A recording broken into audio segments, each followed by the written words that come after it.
Welcome to this week's lesson on reflections. Now, last week we talked about the three different types of transformations that you could have. You could have a translation, a reflection, and a rotation. Well, this week we're going to concentrate on reflections. Of course, a reflection is like a mirror image. So when you look at yourself in the mirror, you can see your reflection. Now, the mirror itself is called the line of reflection. So when you look at or through a mirror, you will see yourself on the other side, but it will be a backwards image of it. Now, the distance you are from the mirror will be the exact same as if you were to look on the other side of the mirror, a reflection. Now, what we're going to do is we're going to look at reflections that are used in a coordinate plane. So before we look at the coordinate plane again, or look at the coordinate plane of reflections, let's look at three examples of a reflection and the line of reflection. So right here we have a line of reflection, and we have a picture of a flower on the left and a picture on the right. Notice that they are backwards images of each other, and notice that they are the same distance from the line of reflection. So if I was to measure from this point to here, it should be exactly the same from here to here. And it doesn't matter what we are looking at, we are going to have the exact same distance across that line of reflection. The line of reflection does not have to be vertical. In this case, we have a horizontal line of reflection. So if we look between these two lightning bolts, our line of reflection would be kind of like the x-axis, which we'll explore here in a few minutes. And we have the same distance from one point to another to that line of reflection. Let's look at these two TVs. Where do you think the line of reflection is on this one? Yes, of course, it's right here at the x-axis, or a horizontal line. So we have the same distance from the TV to that line of reflection. Now let's look at reflection in a coordinate plane. This is where you're going to do most of your assignment from. Now we have point A, and point A is at, or located at, 4, 3. So we go about, or 4 to the right, 3 up. Now what we're wanting to do is find points of reflection. And so let's say that the question is, where would A end up at if you were to reflect it about the y-axis? Now we know this is the y-axis, so this would be your line of reflection, or like your mirror. And remember, it's got to be the same distance away. So here we have our y-axis, and we want to reflect A. So that means A would come over here to this side. But remember, it's got to be the same distance from the line of reflection. So we have 1, 2, 3, 4 to the right. So that means it should be 1, 2, 3, 4 to the left. Now when you write your new point, this right here, of course, is our starting point, and this is where we're going to end up at. This was A, and so since we have a new point, this is our pre-image, this is our image, this is now going to become A prime. And it's located at -4, 3. Now this is very important to know this coordinate, because I'm going to show you a little trick here in just a minute on how you would find this without having to use graph paper. Alright, now let's look at reflecting A about the x-axis. Well, here's the x-axis. So that means our line of reflection is right here on the x-axis. So let's see where A is. A is 1, 2, 3 up. So it must be the same distance down, 1, 2, 3. Now I've already wrote an A prime, so we could write this as maybe a double prime. Alright, so it's another transformation that we did with this point. So this would be located at 4, negative 3. Now you're going to learn about actually 3 lines of reflection. We have the y-axis, the x-axis, and we have this line here. Y equals x. Alright, we don't see this line of reflection, but I'm going to show you right now. It's actually a diagonal line that goes through the origin. So we're going to rise 1, run 1. In Algebra 1, you learned about the line y equals x. And this is the line y equals x. So we're going to actually place our line reflection along this right here. Now, where in the world is the new A going to be? Well, remember, it's got to be the same distance from that line of reflection, and it's got to be on the opposite side. So if A is here, then our new point of A would be right there. We'll just call that one a triple prime. Now look what our point is now. It's 3, 4. This is all going to come into play in just a minute on all these coordinates when you start reflecting. Now take out a piece of paper, notebook, whatever, and I need you to copy this down, because this is going to help you answer your questions efficiently, very quickly, and you'll get accurate locations every single time. Alright, this is our Reflections Help Guide. Now, on the Reflections Help Guide, let's look at our 3 lines of reflections we're going to use. The first one is about the x-axis. About the x-axis is x, comma, y. In other words, when we are at a certain point and you want to find where the new point is, you're going to keep the x like it is, but you're going to write down the opposite of y. Now, a lot of textbooks will write this as x, comma, negative y.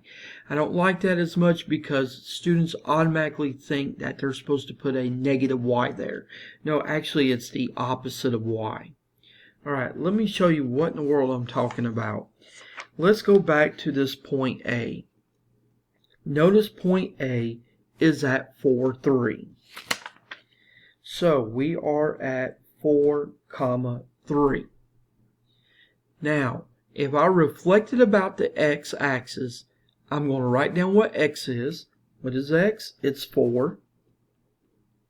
Now you're going to write the opposite of y. Well, what is our y? Our y is 3. What is the opposite of 3? It's negative 3. Now, let's go back to our graph and see if that's what we get. Notice that A is at 4, 3, so x remains the same. There it is. See, here's the x-axis. X remains the same, and then we write down the opposite of y. So the opposite of 3 is negative 3. It works. 4, negative 3. Okay, what about the y-axis? Well, we're still at 4, 3. And we want to write the opposite of x, but keep the y. Well, what is the opposite of our x?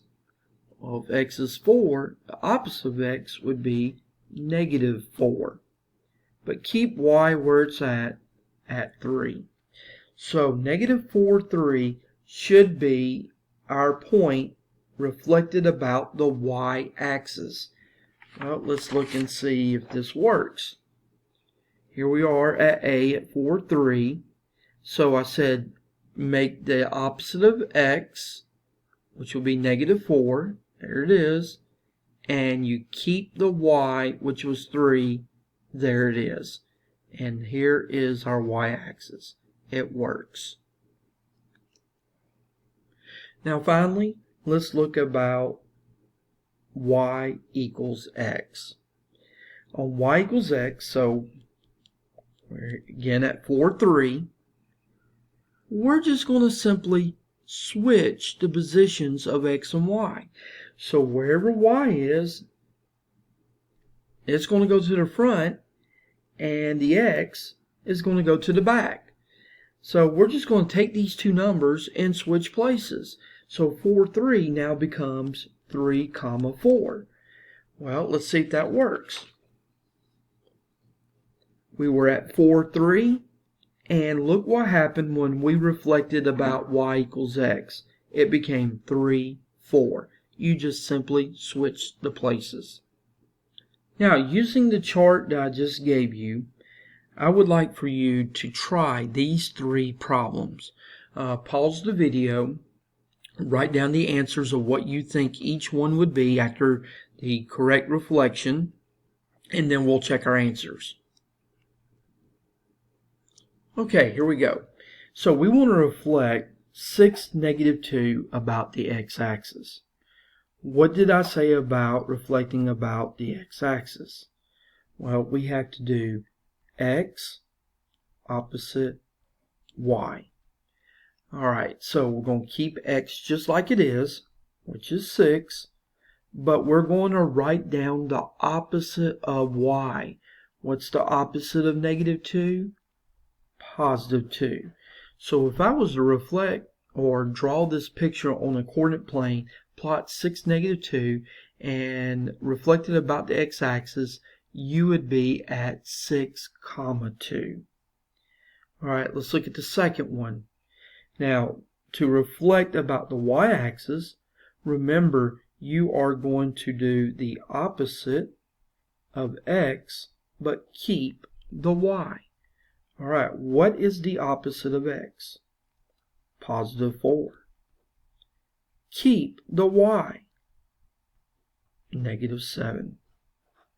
So -4, -7 reflected about the y-axis would be located at 4, -7. Now let's look at the last one. This is the easy one. When you have y equals x, you just switch. So y will come to the front, x would go to the back. So y comes to the front, and x goes to the back. You just switch the places. In pre-algebra and also in Algebra 1, you learned about how our coordinate planes is broken up into 4 quadrants.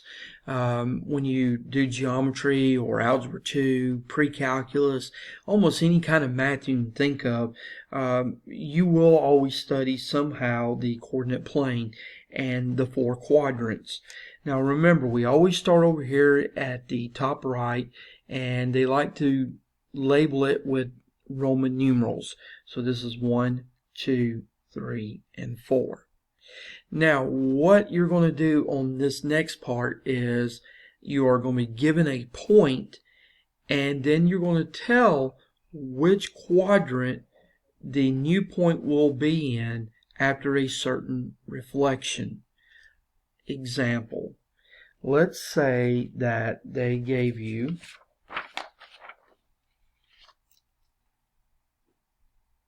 -7, 3, and you are going to reflect about y-axis.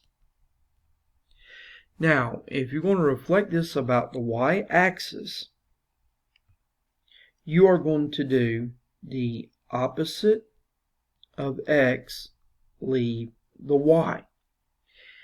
And I need to know which quadrant the new point is going to end up in. Alright, so I'm at -7, 3, and I'm going to write down the opposite of x. The opposite of x is going to be 7. Keep the y 3. So our new point is at 7, 3. Which quadrant is 7, 3 in? Well, let's look at our graph paper. Here's 7, 1, 2, 3, right here. And since we are at this point, we are in quadrant number 1. So our answer would be quadrant 1. Okay, you try this one. We are at 6, -7.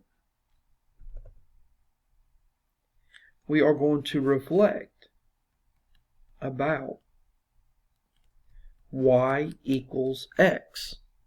Tell me which quadrant this is going to end up at. Okay, what did you get?